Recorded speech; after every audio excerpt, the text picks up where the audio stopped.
સ્થાનિક સ્વરાજની ચૂંટણી પહેલા ઈડબ્લ્યુએસ રાજકીય અનામતની માંગ તેજ થઈ ગઈ છે। સ્થાનિક સ્વરાજની ચૂંટણીમાં 10% ઈડબ્લ્યુએસ અનામતની માંગ કરવામાં આવી છે।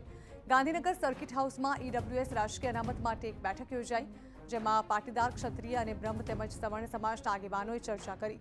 દિનેશ બાંભણિયા, ધાર્મિક માલવિયા, મનોજ પનારા, વરુણ પટેલ, અલ્પેશ કથિરિયા, રમજુભા જાડેજા સહિતના આગેવાનો આ બેઠકમાં હાજર રહ્યા।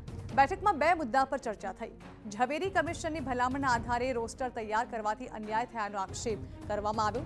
રોસ્ટર ક્રમાંક સુપ્રીમ કોર્ટના આદેશ વિરુદ્ધ હોવાનો દાવો કરાયો।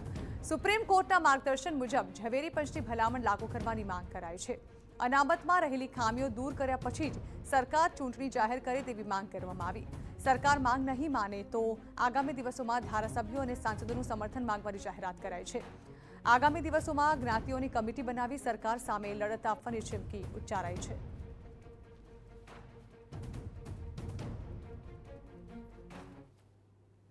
જિલ્લા પંચાયત અને તાલુકા પંચાયતની ચૂંટણીમાં અનામત દાખલ કરવામાં આવે ઈડબ્લ્યુએસની કેટેગરી માટે, અને ઝવેરી કમિશનના રિપોર્ટના આધારે જે કંઈ ખામીઓ થઈ છે, જે કંઈ અનામત દાખલ કરવામાં ભૂલો થઈ છે, એ ત્વરિત દૂર કરવામાં આવે।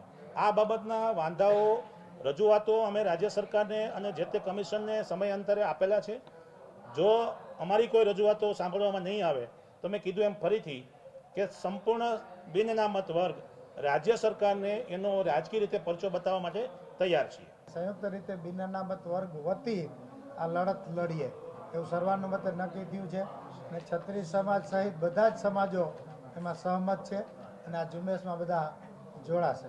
સુપ્રીમ કોર્ટે કીધું કે ઝવેરી પંચની ગાઈડલાઇનની મર્યાદામાં રાજ્ય સરકારે કામ કરવાનું હોય તો કાયદો સર્વોપરી છે। રાજ્ય સરકાર ઉપર કાયદો છે અને કાયદો બધાને બંધન કરતા છે, ભારતનું બંધારણ ઉપર છે, અને સુપ્રીમ કોર્ટ એના પાલન કરવા માટે સક્ષમ છે। તો એ પ્રમાણે એની નીતિઓ અને કાયદાના નિયમો પ્રમાણે રાજ્ય સરકાર કામ કરે એવી અમારી આહવાન છે।